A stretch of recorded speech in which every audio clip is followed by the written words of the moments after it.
Horror कहानियां थी। कौन थी वो? मैं 8 महीने की प्रेग्नेंट थी और अपनी डिलीवरी के लिए अपने मायके गई थी। माँ ने मुझे फोन पर बताया, घर के पीछे की तरफ जो खाली जमीन थी ना, वहां पर एक नया कमरा बनवा लिया है।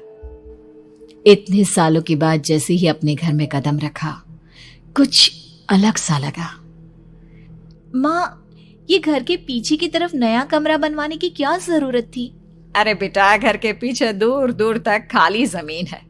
तेरे पापा को कई दिनों से लग रहा था कि यहाँ पर एक कमरा बनवा लेंगे तो ताजा हवा मिल जाया करेगी। अब तो ये सब छोड़ और चल जल्दी से दूध पी ले। माँ, मैं थोड़ी देर में पी लूंगी, आप सो जाओ। मैंने दूध का गिलास उठाकर उस खिड़की में रख दिया। पता नहीं कब आंख लग गई। अचानक से खिड़की के पल्लों के खड़कने की तेज आवाज आई। दूध का गिलास धड़ाम से जमीन पर आ गिरा। जमीन पर गिरते ही दूध का रंग लाल हो चुका था। मैंने खिड़की से झांक कर बाहर देखा। चारों तरफ धूप अंधेरा था। उस अंधेरे की तरफ से कुछ आवाजें आ रही थी, जैसे छोटे बच्चे आपस में खिलखिलाकर मस्ती कर रहे हो।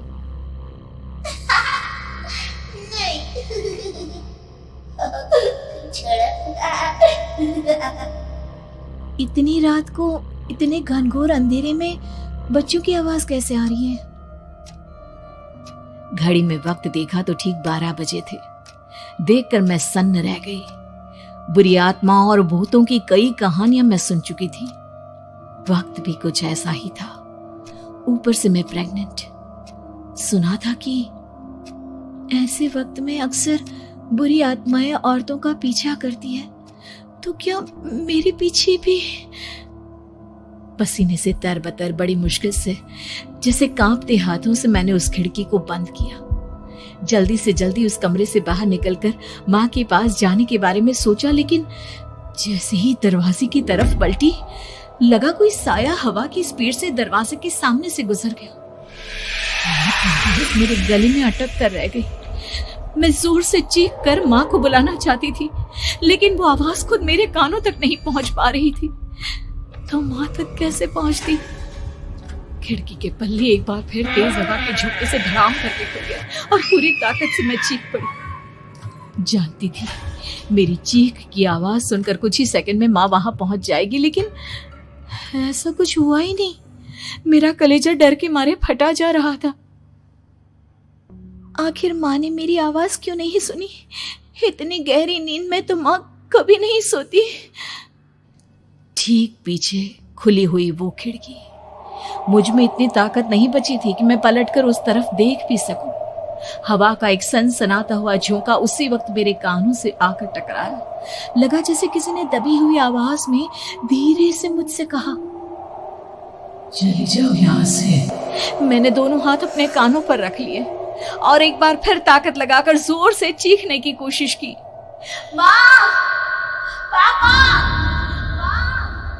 मेरी आवाज उस कमरे की दीवारों से टकराकर वापस मुझे ही सुनाई दे रही थी। जितनी ताकत के साथ मैंने चीखने की कोशिश की थी, कुछ ही देर बाद उससे कहीं ज्यादा तेज और दर्दनाक चीख मुझे सुनाई देने लगी।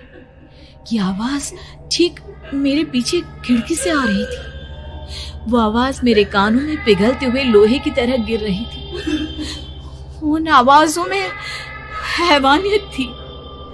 वो आवाजें किसी इंसान की नहीं है, इतना मैं समझ चुकी थी। कांप रहे हाथों से मैंने अंधेरे में कुछ ढूंढने की कोशिश की। तभी अचानक मेरा हाथ बेड पर रखी टॉर्च पर पड़ा। किसी तरह ताकत लगाकर टॉर्च का बटन ऑन किया, लेकिन ये क्या? सामने दरवाजे पर 3 छोटी लड़कियां खड़ी हुई थी। उनके हाथ में स्टील के चमचमाते हुए चाकू थे। मैं घबराकर लड़खड़ाई और पीछे की तरफ हटी, लेकिन तब तक वो मेरे पास आ चुकी थी। उनकी गर्दन टेढ़ी थी और उनके हाथों के वो चाकू मेरे पेट को निशाना बनाने को तैयार।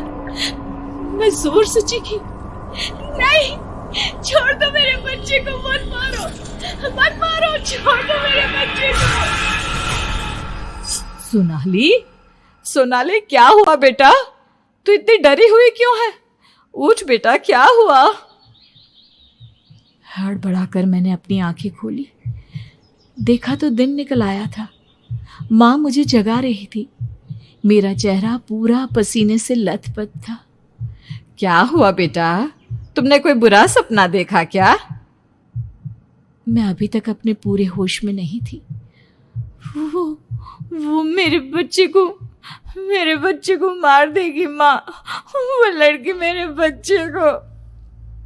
मैंने घबराकर अपने पेट को छुआ। सब कुछ ठीक था। और वो दूध जो रात को यहाँ पर गिर गया था, उसका रंग लाल हो गया था। माँ ने हंसते हुए दूध का गिलास मुझे दिखाया। तुमने दूध पिया ही नहीं, पूरा का पूरा ऐसे ही रखा हुआ है। तुमसे कहा था ना सोनाली, सेहत के लिए लापरवाही ठीक नहीं बेटा।